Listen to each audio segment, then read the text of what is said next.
Hi there, my name's Laura and I'm the back half of Tandem, a record-breaking attempt to cycle it around the world in 2022.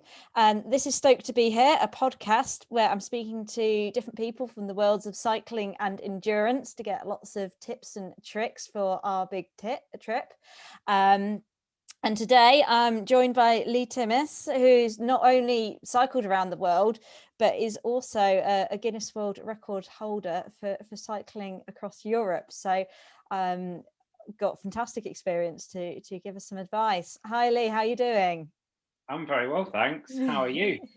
I'm very well as well. Awesome, Amazing. thanks for having me. I didn't realise that it was called Stoked to be here. Yeah. Brilliant. That's brilliant. Great. Let's have a whole podcast full of puns. If you can keep that up, I'll be really impressed. No, I don't. I think that we've peaked already. So that was it. She was Laura, I was Leigh. Thanks for listening. You're not getting away with it that easily. Okay, I'll try and slip some puns in then, but it's going to take all my brain power. That's my focus now. We'll just skim across the cycling stuff. You know, we all know that. But what's the best cycling pun that you can come up with? We'll see how we go. See if we All can right. keep a tally by the end. But anyway, so yeah, you've had some massive achievements on the bicycle, but I always like to ask first of all, were you always a cyclist? Was this like always your thing, or were you one of these people that came to it later in life and it kind of revolutionized everything for you? And yeah, how did it all No, come about? it was always the thing. Yeah, I've got photos of me as a kid on this little bunny bike. It's like I guess they're called balance bikes now, but mine had a picture of a bunny on the front of it. Back in the days before colour, it's a black and white photo.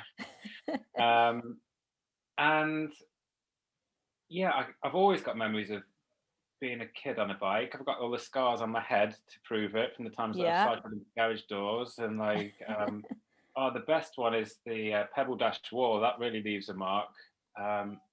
Yeah, so all of that, and then kind of, I guess, school age, I really got into bikes. So grew up on a building site. My dad built our house when we were kids, on a self-build scheme. And I remember taking bits of wood and bricks and making little jumps around then on my little BMX. Then I think that the bike in many ways became an escape through kind of growing up. My parents divorced, and I'm sure that in many ways, like it was a way of getting away from that. Um, the bike can be quite an interesting escape for people. You know, you get that even as adults now. I think we just get that moment outside of responsibility and work and pressure. You just get that time on the bike to ride at your own pace, doing your own thing, you know, going where you want to go. You're in control for some time, aren't you? And I think that was important as a child. So after school, I got into mountain bikes actually at school. I think mountain bikes were this new kind of thing. I'm going to just ramble on for a bit now, Laura. No, you can't. No. I got in. So yeah, after like just the bikes that you kind of given as a kid, I got into mountain bikes properly on this day at secondary school when all the students could bring in a piece of sports equipment. And the teachers did as well. And so they were like, I don't know, signed England shirts up on the wall, and there was like people with their favorite cricket bat or tennis rackets and stuff like that. And on the balcony, there was a bunch of bikes, and there was this carbon fiber cross country mountain bike. It just like captured my imagination. I loved like mechanics and clicking stuff and all of that. And this bike, like, it was something that I'd never seen before, and I wanted to get into it. I guess at that age, you know, early teens, probably wanted to get into cars as well, and the bike was the closest thing. Yeah. So had a paper round, just saved and got my first mountain bike. And with that, I started. Me and 3 or 4 friends got into bikes around the same time, and it had this kind of laid back, like it was almost like a surf kind of atmosphere about it. Like mountain biking was new and it was laid back. It come from California, and like these dudes with long hair were doing it. I went to my mate's house 5 miles across town every day through the summer, and we'd learn tricks in the woods and like get up to mischief on a ride back. And we just used to go further and further, just pushing our luck. Yeah. So living in Derby, would get a train up to the Peak District and like go off, like felt like you were off for days just with like a jam sandwich. And I don't know how we survived like that, but you'd be like riding past the cliffs and under the climbers and the paragliders, and there's sailing and there's a rock, like a downhill descent, and then you go on some roads and like, yeah, that was growing up. And then I started competing in mountain biking at university, but then I dropped bikes. I left them completely. And I think that this was an important change for me. It was a big uh, a big chapter in my life that led me back into bikes in a big way. When at university, everyone, well, I think all the way through life, maybe nowadays, but certainly at university, I felt like there was a great urge for success. Like you go to uni, you pay a lot of money, and you're kind of pushed towards being successful on the way out. Yeah. So in the last year of uni, I I neglected cycling actually. The bike became, I'm sure there's a lot of people who would empathize or sympathize with this. The bike became a very expensive clothes horse. And so like there was just permanently like laundry drying on it. I've seen it happen. £5,000, yeah, laundry horse. Until one day I was living in Newcastle, in the cheapest area you could possibly live in. And one day came home from a night out and the bike was stolen. And Oh, no. yeah, that was it. That was the end of cycling for a year or two then. Didn't bother to replace it. I was like, oh, you know, it's taken my time away from being successful. Worked hard to get a first class degree in filmmaking, became a self-employed filmmaker, and just worked and worked and worked. At a time when I think I neglected a lot of important things. My friends had all moved away. I lived 3 hours away from my folks. I wasn't doing anything that I was particularly into. I was just like being successful, earning the money, earning the respects, like doing all the things that you're supposed to be a great human being. Yeah. And it just took a massive toll on my life. Ended up struggling with my mental health, depression, went to counselling. And I think I was looking for like that silver bullet answer. Yeah. Like, you know, if I explain my problems to you, you'll come back to me and say, oh, Leigh, just do this and everything's going to be fine. But it wasn't like that. You had to look deep within yourself. You had to do the homework that they gave you. You had to like put in the hard work to fix or to acknowledge yourself and become self-aware and put interventions in place. And I just didn't have the courage to do it, I don't think, when I was young in my early 20s. But okay, so at that point there was this one catalyst that changed a lot of stuff, and that was just this opportunity to go to Iceland on a motorbike. Boom, amazing. Like from going from this I was doing animation, facilitating workshops and animating on my own. So you spend a lot of time in a small like dark studio, and suddenly you're out in Iceland, riding a motorbike across volcanic deserts, camping under volcanoes, swimming in rivers of hot water, sleeping under the midnight sun. You're like, whoa, that's insane. Like like living in the pages of National Geographic or something. And for me, I never thought that was a world that was accessible to me. Like you had to be born an adventurer. You had to have some kind of lineage. Like, I don't know how you become an adventurer. Is it like the royal family? You're just born into that. Like, where does it come from? And that suddenly happened to me. And I realized there was a whole amazing world out there for me. I ended up 6 weeks later, I was living in New Zealand. I just stopped what I was doing and decided I was going to go backpacking. I was going to be a snowboarder, actually. Oh, wow. And travel the world, party and snowboard. And yeah, until I realized, like, I learned how to snowboard very badly, fell off, broke my collarbone, and that was the end. But realized that I loved travel and I liked meeting people. And then through the course of traveling, I remembered that love of cycling as well. And I started to have these wild dreams of like the great adventure. What would be the one thing that you could do with your life if you've got one opportunity? And it was the bike and it was travel, and it all fitted together. So I came back after a couple of years of backpacking with this plan to ride a bike around the world. And that's where it all started from. So yeah, I was always into bikes, but I have a strange relationship with them. Yeah, it was passionate and then it was off, and then it was revived later on. No, that's amazing. Yeah, and it's that idea of that, you know, if you've got one opportunity, what you're going to do with it. And I think for us, one of the turning points for us was the coronavirus. You know, it's being so restricted all of a sudden. It made us think, well, if we don't do it as soon as we can, whenever will we do it? So I think, you know, you got to make the most of the opportunities you get, don't you?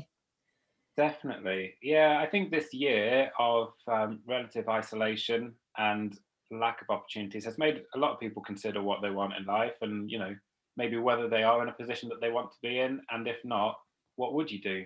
I think it's a really great opportunity. One thing that I realized from the round the world trip, which was not in any way a fast trip at all, it was 7 years, was the times when I took time out, like, just to punctuate it.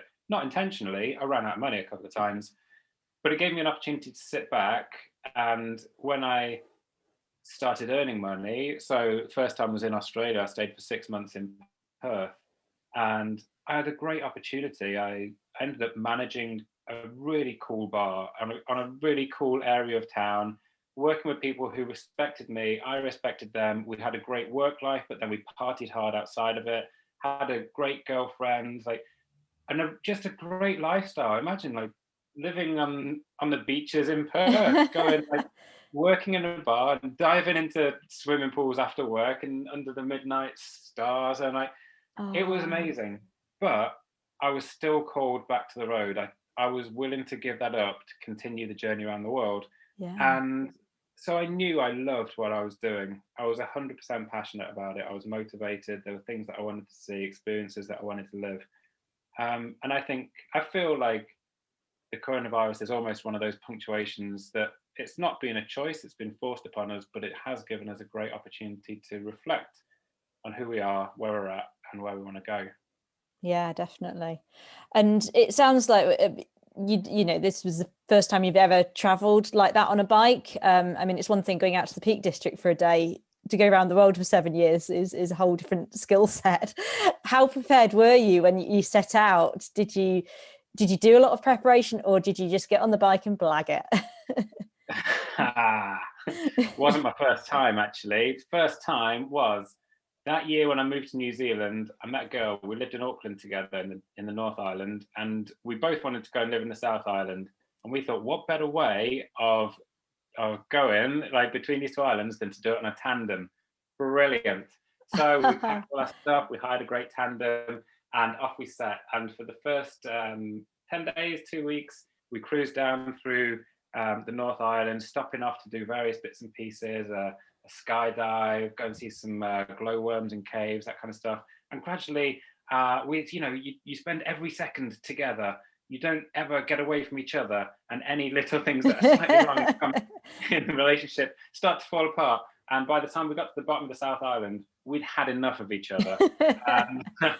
And we were stuck, like, I don't want to go out with you anymore. Or I don't want to go out with you anymore. Well, what the hell are we going to do? We're stuck at the top of this climb. We've got all our things on this stupid bike. We can't go separate ways. That was my first. I do appreciate this as a risk. There's no hints, no lessons in my stories. Nothing I would like to impose upon you. This is just your experience. Yeah, and so that was the first bike tour that I ever went on, and it ended very well. My gran always laughs when she thinks about it, about these two people just stuck, like, well, what are you going to do? Do you want to take the front wheel and I'll take the back? Like, yeah. So I ended up ditching the bike, and we got trains down there. Then years, what happened next with bike touring? You know, I don't think there was any other experience until I made this decision to go around the world, and strangely had every confidence in myself to do it.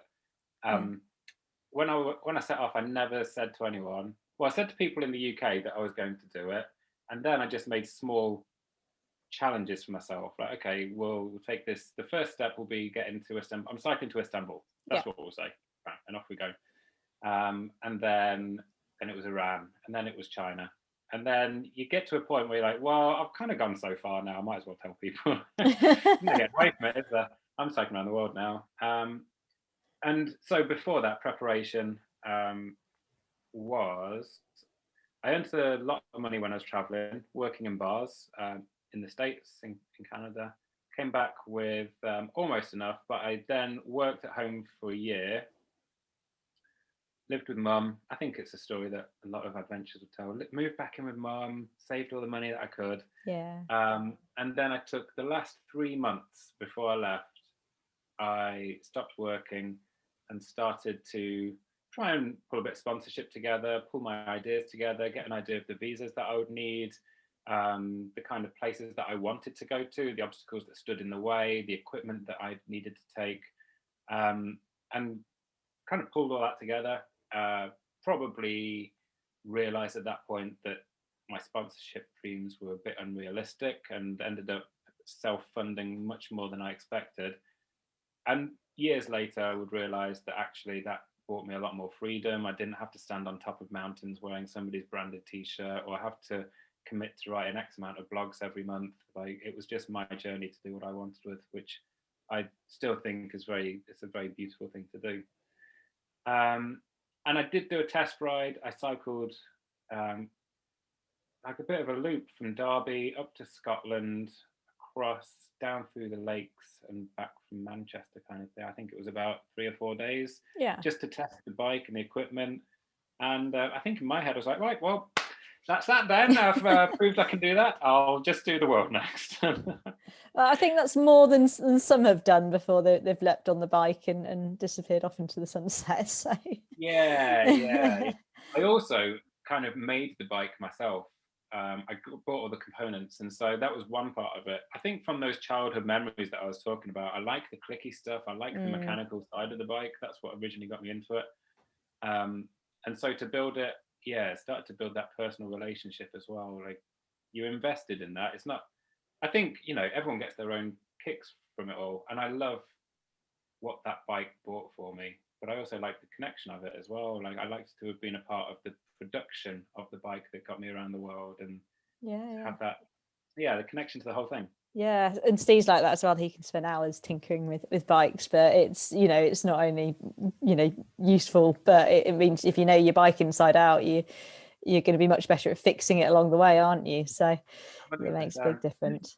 I think that this was a big thing that the world changed for me as well. Actually, I left very much into, like, before I left, I had like a carbon fiber mountain bike. Everything was top of the range. I'd spend a fortune on it. It was all about making sure that bike was clean, making sure that I was going as fast as possible, making sure that my hair was right. Everything was very perfect in every way. Yeah. And then the world made me realize that it's just a tool.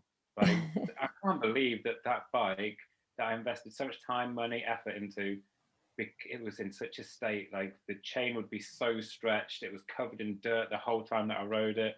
I didn't care. Like, I just neglected it because it became the tool that invited me into people's homes. Like, that's just doing its job. It's fine. It doesn't need to be perfect. And maybe this is a great metaphor for life. It never is perfect. Nothing ever is. Yeah. But it's the experiences that it buys you along the way. That's what became really important. And that was the tool that the bike became. Yeah. I guess, you wouldn't care if you had a really fancy key. Like, you wouldn't go around making sure your key was perfect. But that's what it became. It was just this key that opened the doors. Yeah. No, it's a good metaphor. Yeah.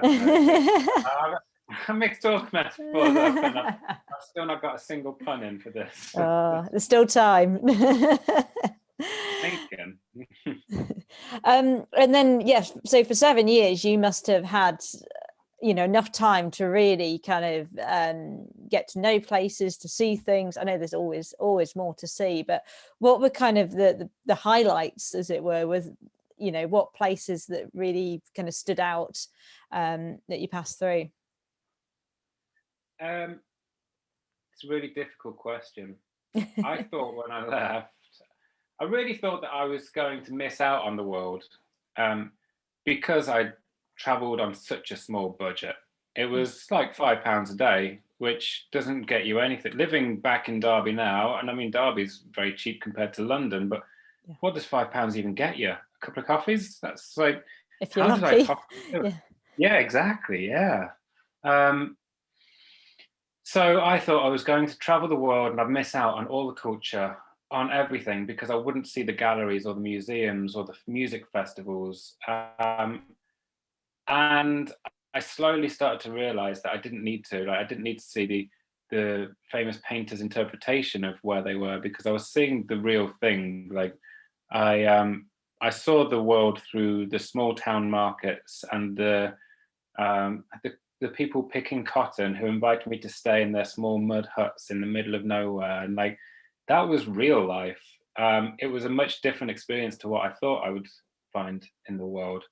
But because of that, I realized that the world, when we look at a globe or a map, we see that it's separated into all these colored shapes, divided by black lines. And, in this country, there's the Taj Mahal, and in that country, there's the Great Wall of China, and they're very different. And you go and see them for these specific reasons. But actually, on a grassroots level, we're just all human beings with the very, very similar motivations, very similar needs or desires. And it was lovely to see that played out in so many different cultures and traditions and languages and religions, but all kind of aiming for the same thing. So in many ways, everywhere was the same. Yeah. And beautiful with it. Like, Yeah. that bike invited me into the most intimate experiences with families in every country that I visited, 51 countries. There wasn't a single country that I wasn't invited to stay in a random person's house and to experience their life. What an absolute gift.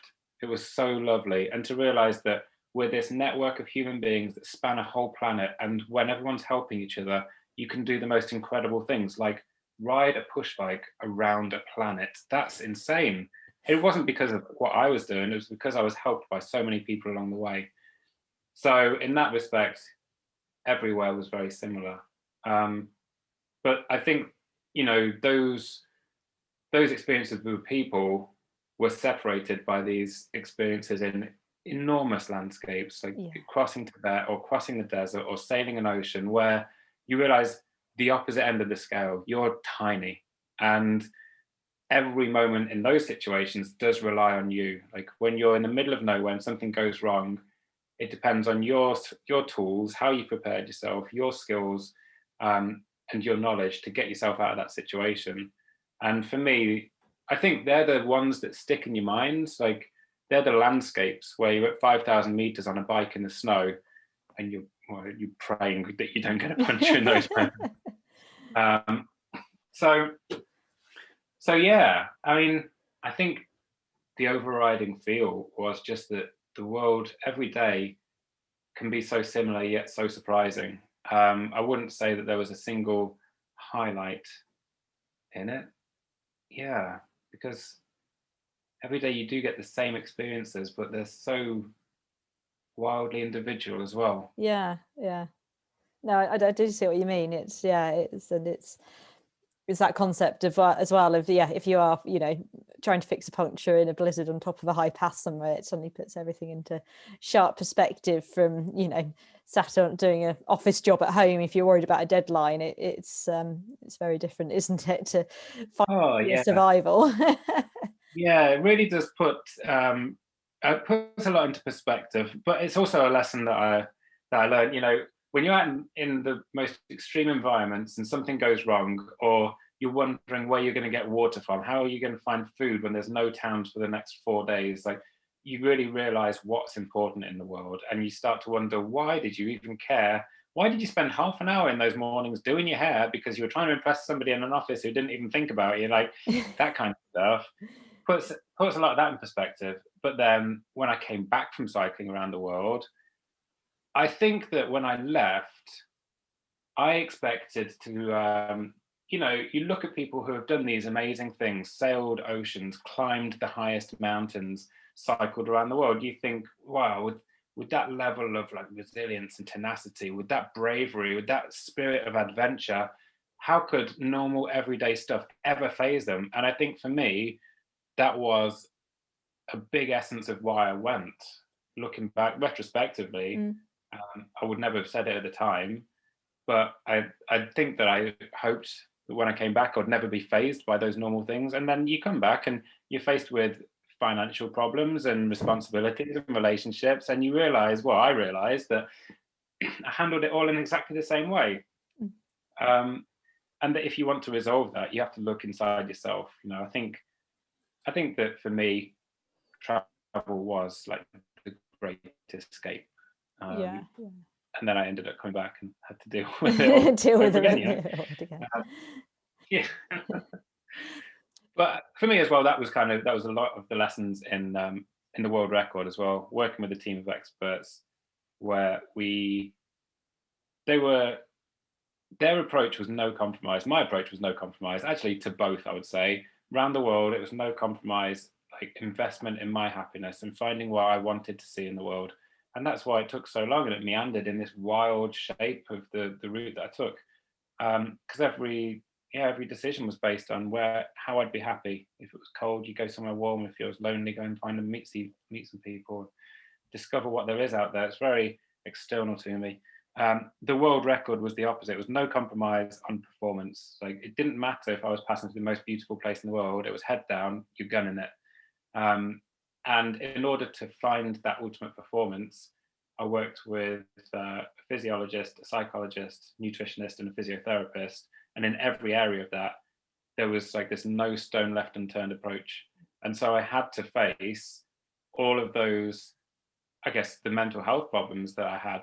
Like, I had to be overcome. The way that I reacted in crisis situations, you had to deal with that in a positive way and get through it. We had to know that everything that was going to come up on the road, we had an intervention in place ready to hit it. Like, around the world was very much about, you put yourself out there, whatever happens, you deal with it along the way, and it's part of the adventure. It was the opposite case for the world record. It was, these are the obstacles that are going to be in the way, and we need interventions in place to overcome them before they even get there. Yeah, and yeah, I could see the two trips are completely different ends of the spectrum, and the scientific way you approach the record, it becomes clear really quickly. What made you make that switch? What made you go, right, I'm going to go all guns blazing into this and go to that level to get the record? That was probably the next big shift. Like, I think the first big shift in my life was that that desire to step out of my comfort zone, that going around the world, like, instead of thinking, why do that, why do this, it was, why not? And off you go and you do something amazing. The next change, I came back from around the world very much a chancer. Like, I would blag my way onto boats to sail across oceans. I would find myself drunk in places that you never would want to be drunk, with people that you don't know where they're going to take you. I would just blag my way through everything, and somehow I came out the other end alive. But then that isn't the attitude that gets a world record. And it was my attitude when I saw the record. I was like, I saw what it stood at. Yeah. It was 29 days when I first looked at it. And I was like, well, I could do that. Like, I just ride it, and I could probably knock a couple of hours off of that, no problem. But a lot of my changes come down to one guy that I met just through chance. He cycled into Derby with me on the last day of going around the world, and he ended up becoming a very influential figure in my life. He's very much of a mentor to me. He showed me the best way of doing things. He'd pushed himself through his life and became he'd owned 3 companies. He just sold one at that time, I think, for, I don't know, millions. Did very well for himself, and his whole approach was no compromise. And so we were looking through the guidelines. I remember I found this world record when I was sitting on the sofa at his house, wondering what to do with my life next. You've cycled around the world. What's next? What are you going to do with your life? And I found it. It was this world record, 29 days. Bang, I can do that. I'll go out tomorrow. I'll just, I'll fly out there now. I can get a bike. I'll do it. And he was like, okay, well, let's look at the guidelines. And we went through them. And one by one, he was like, well, if you do it this way or this way, which one's going to get your best result? And I was like, oh, okay, yeah. And it came down to, you can do it supported or unsupported. Which way are you going to get your best result? And I was like, well, yeah, okay, supported. But, I don't need support because I could do it myself now. He's like, but which one will get your best result? Supported. Okay. And then we went through all of these guidelines, and on each one made the decision to get the best out of like whatever we could do. And so it made everything much, much harder. previously I would never have done that because I kind of took the easy way out. I was that chancer. And it suddenly meant that instead of having it, I think unsupported, it would have cost about £2,000 and a bike. Yeah. With a team, it would cost £50,000 Yeah. and all the visas and all the flights and everything that has to come with it.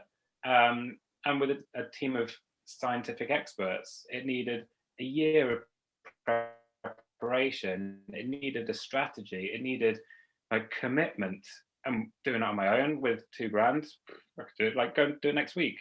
Suddenly, everything in my life started to change. It started to be like regimental. It started to be focused. It was purposeful. Every decision that I made in the year leading up to the start line, the 10th of September, every decision I made was based on how do you make that bike go faster. It was like sacrificing work. It was sacrificing relationships. It was spending every minute working towards it, like total, no compromise, total commitment to it. And it was changed by Steve in that time. He just changed my way of looking at things. And I guess that the reason I did it is because instead of looking at what I could do through life, I looked at what I wanted to do. I Yeah. think that's what clicked in me. Yeah, I think that, you know, it's quite easy in a lot of ways to meander through life. I think for a long time I would have described myself as a leaf in the wind, and if the wind blew me that way, that's where I'd go. And then, you know, I'd go wherever the world took me, and it took me to some amazing places. I saw some great things, but then I committed to something that I wanted to do, not something that I could do. I certainly couldn't have done the world record the way that I did it when I started. Needed support, needed a group of people around me who could influence and innovate new ideas and develop something together. And I took the way that other people saw the world and changed my own view of it as well, which is very similar to going around the world. But this was all about performance. Yeah. So, yeah, it was a massive change. Like, I'm certainly not the same person that I was before I started that project. But I think it's a really interesting journey, an interesting adventure. If Round the World was all external, exploring what there is out there, the world record was internal. Like, what's in there? What can you do? And how do you do it? And it's fascinating. Yeah, human transformation is incredible. Yeah, and your story is really intriguing, and being through your blogs and bits and bobs like that, it's a very impressive achievement. And you broke the record and still hold the record, I believe, with 16 days, 10 hours and 45 minutes. So Yeah, it was quite you shaved quite a chunk off there as well, didn't you? Which, as you say, I think was only really possible through the support of having such a dedicated team as well. And yeah, if you'd gone about it unsupported, it would have been a completely different kettle of fish. So it is an epic achievement. And obviously you've got a lot of different support from different areas of your team. Were there any bits and bobs that kind of stood out for you? Were there any big changes you made through feedback from those team of people that you think really did make a difference? Through any changes, I think the biggest change was my whole approach to it. There was a really interesting quote from the physiologist right at the beginning, when I guess I was still changing. I was still trying to see how this performance thing worked. Like, hey, yeah, no, it's not me. We were putting together a bit of strategy and a way that the training would work out, and painting that picture of the athlete in the lab, and you've got the mask on that's monitoring the oxygen in and carbon dioxide out, and your blood's being sampled, and the lactate, everything. Like, he's painting that picture. And as I explained, that I thought I needed a coach, which was going to be him, and a physio for massages, and a nutritionist. And he said, well, who's your psychologist then? And I was like, why do I need a psychologist? I've got a mind that can get me around the world. I don't need that. And he was like, okay, well. He told me that you could be the fastest cyclist in the world on the start line, but it meant nothing if your mind wasn't strong enough to get you to the finish line. And Yeah. I think that was the crux of that project for me. I think that was really, really important. Um, that was a big change. And then otherwise, from the team angle of things, what I realized, I think this was a big change in myself, from the early days. Well, actually, let's draw a parallel to those days of mental health problems and anxiety and depression, when my friends had moved away and my family weren't there, and I neglected to make those relationships. I think that I was striving for that top pinnacle of Maslow's hierarchy of needs, that pursuit of like the greatest that you can be, self-actualization, to be Yeah. everything that you're supposed to be in the world. Um, and I covered those base layers of the foundations of the pyramid, which are food, shelter, and security and money, income. But those middle layers, where you've got friends and self-esteem and family, and so those comforts that I think make us humans. We're social creatures. In those days, I've neglected them. For me, one of the big things that got me through the record was realizing the importance of that. To have a team of people behind me on the road who, looking back, they were there for me at every minute. Like, on every break when we stopped, they would support me. They never showed me. Imagine living in the back of a motorhome with another two people, so there was three of them. They'd never really met each other before, and they spent 24 hours a day, 7 days a week for 16 days Wow. in the back of a motorhome. And anytime that I saw them, they weren't like bickering about anything. They weren't showing me their own dynamics. It was just positivity, and it's how can we make this work faster for you? What can we do? And I think that that was a massive thing for me to have such an amazing support. And then the support from people back home as well, friends and family, when you've been riding, you know, 14, 15, 16 hours a day alone on a bike, it's very lonely. It's really hard work, and you wonder why you're doing it, and you wonder how you're going to keep going. You've still got days left to go. You still see distances that are 4 digits long, and you're exhausted, and you don't want to eat anymore. You don't want to drink anymore. And oh, it's all so difficult. Nobody understands what it's like for me out here, and all of that. Yeah. And then you get off the bike, and you get messages from home, and it's just people supporting you, and they believe in you, and you're giving them hope. Like, you're one of them. I'm just a guy with a mum and a dad and a group of friends in Derby, and we've all got our own quirks, and we go to the same bars, and we do the same kind of thing. And you realize that that's where you belong. Like, that's the group of people whose life you're impacting. And actually, I've realized that you don't have to be breaking a world record or doing something outrageous. The action every day, your actions impact the people around you. And when you do something like this, when you go out and put yourself out there and you get a little bit of media spotlight and you achieve something that people think would be impossible, it does bring back, it adds value to your friend group. It adds something to their life as well, because they're a part of your journey and you're a part of theirs. But it's not about the achievement. It's about like what you showed there is. It's that hope. It's that like belief that we are part of this. And for me, yeah, that was a beautiful thing. You can have all of the technology in place, all of the science, all of this physio. You can have an answer to every question.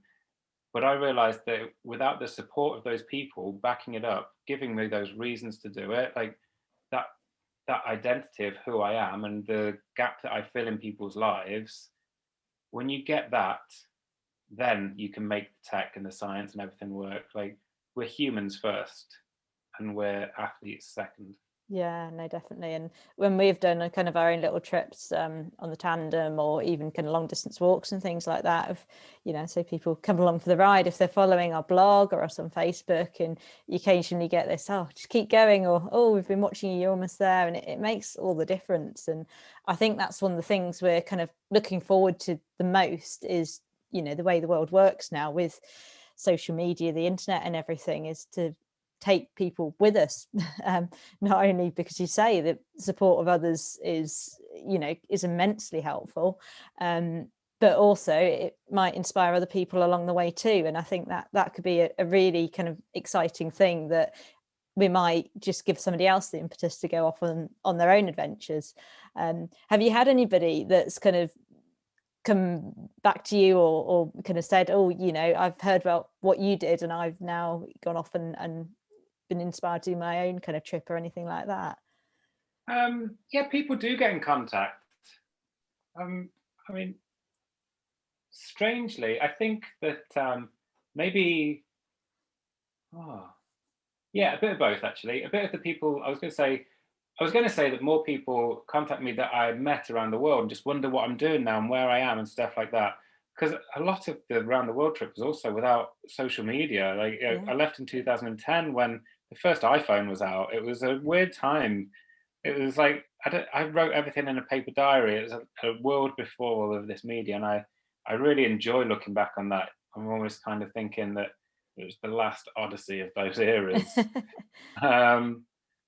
But yeah, I'm always surprised by people who've seen what I did on the world record as well. So I had a phone call probably a month ago from a guy that I met when I was coming back from around the world. I was in Morocco. We sat and had one of those mint teas in the, I don't know, the town square of wherever it was. Oh, they're the best. I know, it's just pure sugar, isn't it? Yeah. And we must have chatted, and I told him what I was up to. I was finishing my around the world cycle and, stay in contact. And I hadn't heard from him in 3 years. And he phoned me the other day and he just wondered what I was up to. And he told me that he'd since then cycled across Europe and he was planning another ride and he'd done something else. And that was kind of bounced off of, maybe when you meet somebody who's already doing it, it bounces the idea of like the confidence. It's a bit contagious. Oh, this guy's done all of that stuff. Well, my plan isn't so outrageous after all. I'll just go and do it. So yeah, but it's rare. People don't phone me every day, tell me that they've been on a great bike ride. But then also, yeah, I meet people who saw what I did with the world record as well. And that's quite nice. One of the things that I realized is you never know who's watching. Always, like, even the moments when you think it's all for nothing, that nobody cares, keep giving it your best shot, because you never believe who's watching you sometimes. And it doesn't have to be a superstar celebrity who gets in contact and goes, oh, I was dead inspired by what you did. It can be a child and you're speaking in a school and they're like, oh, I followed what you did then, and that really made that I really wanted to be a ballerina and gave me the confidence to go out there and do that. And you're like, that's gold. Yeah. Like, that's the things, they're the things that change people's lives. And I think that that's the best thing that we can offer. Some people don't have the same dreams, but you can inspire their confidence. And some people don't get the opportunity and they'd love to go on a tandem journey around the world, and they get to live that vicariously through you as well. And if you always show, the best that you can, and you share the best that you can, you won't believe, what other people get out of it. You may never know, but somebody will. Somebody's sitting there going, what those guys did, I wish I could do that, or they changed my life. Yeah. Yeah, no, I think it's definitely more about the Joe blogs than celebrity figures, and to Well, you say that now, but when you're on the big screen with Johnny Depp and he's going around with the Tandem with Gwyneth Paltrow. Oh yeah, I wouldn't say no, but yeah. You never know. And talking of celebrity figures, of course, the current world record for around the world is held by Mark Beaumont. Not for long. I heard that there's going to be a tandem record that's going to beat that. 70 days. Yeah. It's all down to the stoker. Come on. Yeah. Well, here you go then, because obviously that was almost similar to you. It was done in a very scientific way, but with a budget that I think would blow yours out the water and then some. If you could have a team of that caliber and a budget of that level, would you go after it? It's an interesting question. You are not the first person who's asked. That's a good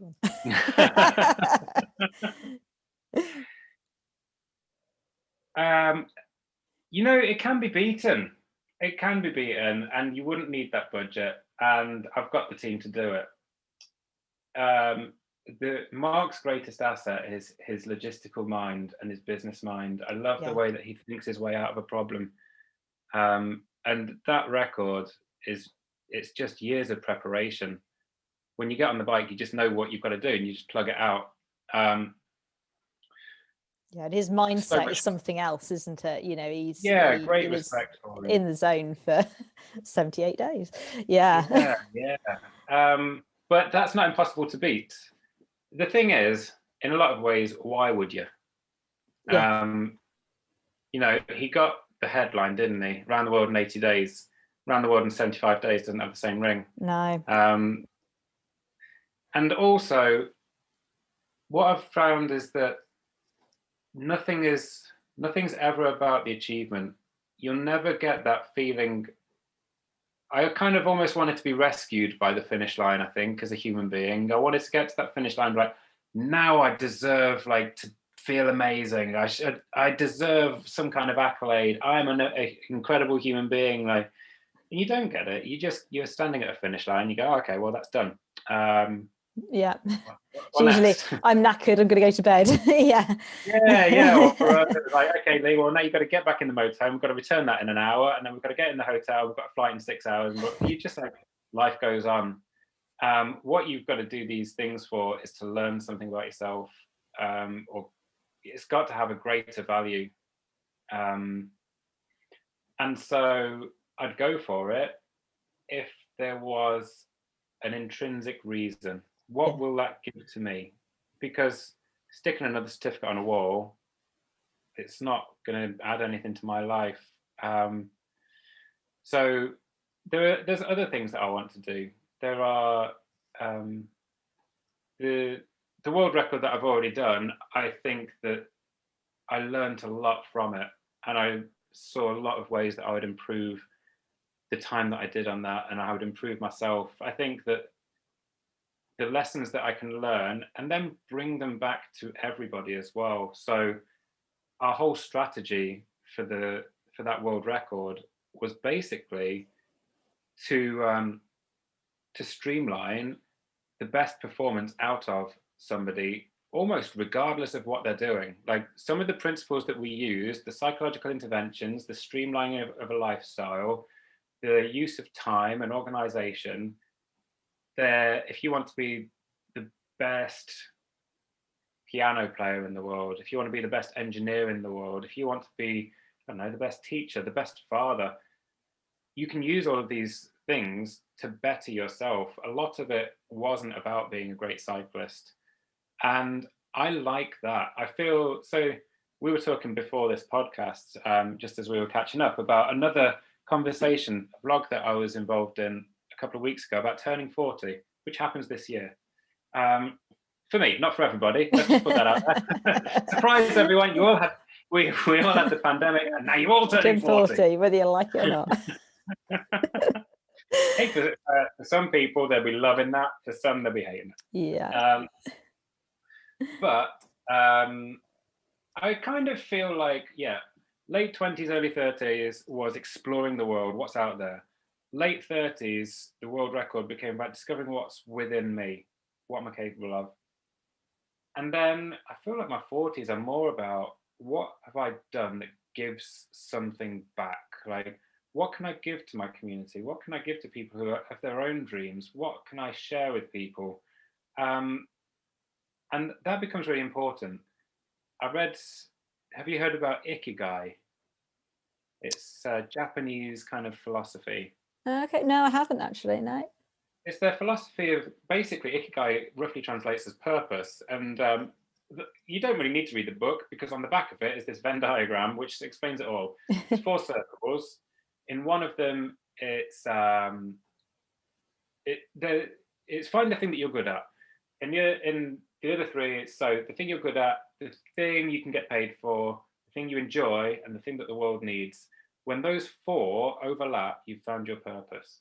And I think in cycling, I 100% found the thing that I love, and through practice became good at it. I'm kind of making money from it. I do make money from the speaking events and from the sponsorship. but is it what the world needs? How do you use those experiences? And I like to kind of compare that to learning guitar. Like, if you became a great guitarist, but you just played it alone in your room, would it be fulfilling? Or would it be more like, does it serve a purpose when you teach somebody else your skills? Or if you're playing for an audience and they get that, like those feels from the music, like that's when it becomes something. And if I can use my experiences to better other people's lives, whether it's through entertainment or whether it's through the lessons that I learn, or it's helping businesses to improve their systems, or, you know, through cycling around the world and breaking a world record, I've just built up. This is kind of what I feel we are. I kind of realized this when I was talking about 10 and 40. All I am is the sum of my experiences for the last 40 years. Like, I think we sit with so many expectations on our shoulders of, I'm supposed to act in this way, I'm supposed to be this iconic figure, I'm supposed to be able to cycle this fast, or all of these things that we think we're supposed to do. All that we actually are is what we've done until this point. And if I can use those things to then like help other people, I feel like, yeah. So going back to the around the world, probably not, to be honest, because I don't think it would add to that offer that is who I am, that I can give to the world. Might add a bit of notoriety, but would it? I don't know. You know, sometimes when we define ourselves in comparison to other people, you end up needing the other person. I would never want to be the guy that beat Mark Beaumont's record, because you're just comparison to Mark. Yeah. And Mark's Mark and Leigh is Leigh. Yeah. And I like to think that they're both pretty nice guys. They don't depend on each other. So, yeah. Yeah. So we all do different things in life. Some of them get more media attention than others, and it doesn't define who you are. No. So I've got my own challenges. I think that we all start from different pages and different books. Yeah, I've got a lot of lessons still to learn, but also to teach. Yeah, no, that sounds amazing, and yeah, it sounds like it's all just beginning. I know, isn't it sad though that we don't get that many years in the world? You can't just be beginning now, or are we always just beginning? I did also hear that, you know, today you are the youngest that you're ever going to be, so that's an important one to remember. Yeah, depends. Yeah, it could be a bit depressing depending how you look at it, but today is the youngest day of your life. I think, yeah, that's positive for me. Yeah. That's a glass half full. Glass no, it's full. Yeah, it's all full. It's all full. All full. Sounds good to me. Amazing. So I have got some tandem trivia questions for you, I'm afraid. No, this is like those Zoom calls that you remember a year ago when we were all like, oh, okay, look, we're going to do a quiz and it'll be amazing. Yeah. So you're bringing back the quiz. Yeah, it's not too long, and you've answered the first one already, which would have been, have you ever ridden a tandem? But you gave the game away pretty quick there. So but if you were to ride a tandem with anybody in the world, alive or dead, famous or not, who would you put on your tandem with you? Oh, wow. Oh, wow. Who would I put on a tandem? It'd be somebody bonkers. I wouldn't. I guess it depends how. I wouldn't go around the world with somebody. No, you don't need to take them around the world. This could be like a ride to the pub. You know, you don't need to. I probably would. Yeah. Let's make it a ride back from the pub. Yeah, even better. Who would I put on there? That's so difficult. The first person that came to mind was Captain Jack Sparrow. Yeah, why not? Or like, I love the Jack Kerouac kind of characters from On the Road, and that kind of like the Beat Poet era, where it's all like Fear and Loathing in Las Vegas, that kind of crazy stuff. Oh, amazing. Yeah, some really out there, weird, hippie kind of stuff. Oh man, yeah, I'm thinking kind of psychedelia, wild clothing, a little bit kind of what's that film? Priscilla, Queen of the Desert. I'm imagining that, but on a tandem. Yeah, why not? No, that's Yeah, it's amazing. a bit out there. I don't know why. Well, you'll probably only be asked this question once, so yeah, you might as well go big. Yeah, I like the idea of kind of creating a carnival kind of vibe, being in your own wild world for for this trip. Like, make it a real trip. Yeah. Crazy frocks, makeup, wigs, music playing, smoke, different coloured smoke everywhere, and somebody crazy, Captain Jack Sparrow on the back. Yeah, that was going to be my next question. Are you on the front or the back? Oh, okay, yeah, a bit of a control freak, I think. Um, or I did just think of another. Also just love a ride, like a sedentary ride with Stephen Fry, picking Oh, his mind for a bit. Wouldn't that be yeah. an interesting conversation? I reckon I could do 7 years around the world with Stephen Fry on a tandem. I don't think you'd Oh run out of chat, yeah, would you? I reckon Netflix would probably pay for that. Yeah, maybe I should look into that instead. Absolutely, that is a fascinating series. Yeah, and I think that would probably be accompanied by some fine champagne. Oh, Um, yeah. yeah, maybe he strikes me as more of a red wine kind of a guy, like a really Yeah, rich I think so. red wine. And deep and fruity. Um, yes. Yeah. So there you go. There's some good options. Would I go on the front or the back? So when that relationship through New Zealand finished, I was on the front. I've been on a tandem since then with the bike club. At Christmas, we do a Christmas ride, and we all dress up, and there's competition for the best dressed. I didn't win. I've never won in the 3 years that I've done it. But this year, we went on tandem, and I was Santa on the back, and my friend was Rudolph on the front. And that was probably the scariest experience of my life. Like, my heart rate on a bike doesn't get particularly high, but on this day, it soared higher than it ever has done before, just looking at that bike and knowing how terrifying it was going to be with Steve on the front. And we wobbled out of his street. I don't know how we stayed on this bike. Like, you know, when you see a boat and it's on the waves and the mast looks like it's at 45 degrees, how can it ever stay up?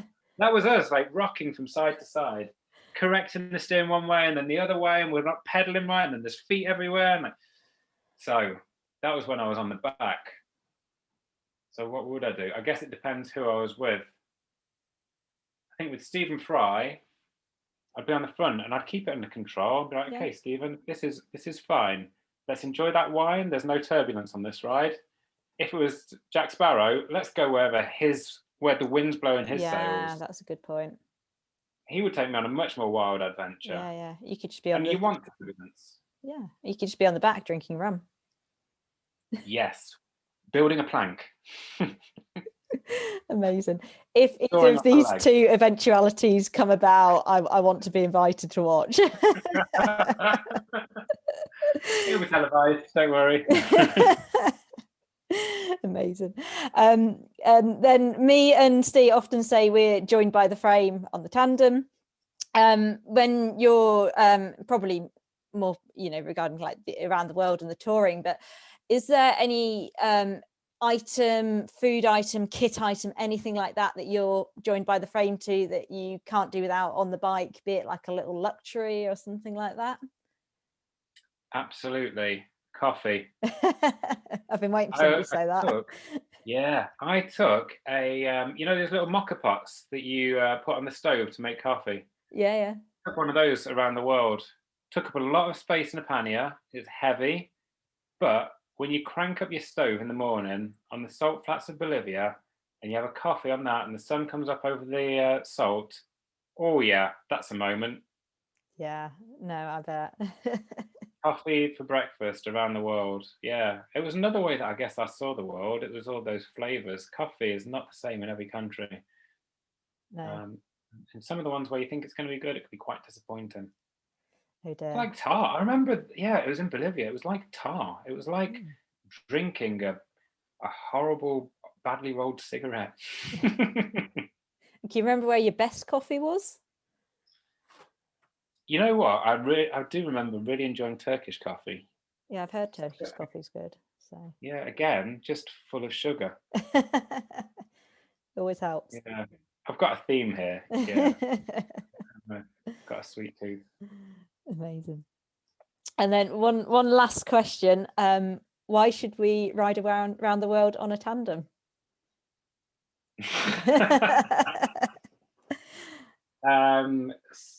Why should you ride around the world on a tandem? I like the idea of riding around the world on a tandem, but with only me on it. And as I ride along, I just pick up strangers, they jump on the back and they tell me their life story. And then I drop them off at work or wherever they're going, or they stay with me for a few days and then they jump off and another person jumps on and they tell me, and I learn a few things from them, learn a bit of language. They take me to some of their favorite places. We get great food. Oh, I love it. There's It's actually brilliant. somebody I doing can this. see why you're going around the world on a tandem. I just don't know why you're taking Steve. Oh, Get out. he's Who is it? okay. Yeah, no, there's a bloke. He's amazing. He's called Luke Grenfell Who is it? Shaw. Who is it? I don't know. Yeah. He's Yeah. riding around the world on a tandem at the moment. Oh no, he's riding, sorry, Bristol to Beijing at the moment on a tandem, and he's picking up people along the way. He's a cancer survivor. He's really young still. And he is an amazing bloke. He's so full of good spirit and fortitude, and he's raising an amazing amount of cash for various cancer charities as well. So yeah, he's following him on social media is cracking, and yeah, hopefully I'm going to get him on this podcast at some point too. But yeah, brilliant. he just picks people up and sticks them on the back of the tandem and off they go. What a great guy. Yeah. Oh, what's his name again? I'll look him up. And anyone who's listening should probably too. Yeah, I'm quite happy to drop him. Yeah, so he's called Luke Grenfell Shaw, and if you look under Bristol to Beijing, he comes up pretty quick on most social medias. Yeah. Okay, I'm going to really hunt cool. him out after this. He sounds great. Yeah, the world needs more amazing people like that. That's amazing. That is incredible. Yeah, no, he's a really big inspiration. So yeah, thank you so much for your time today, Leigh. It's been amazing. It's been really good to chat, and yeah, as we've said before, hopefully we'll catch you on the bicycle sometime soon, seeing as you're just up the road. But in the meantime, thanks so much. Oh, yeah.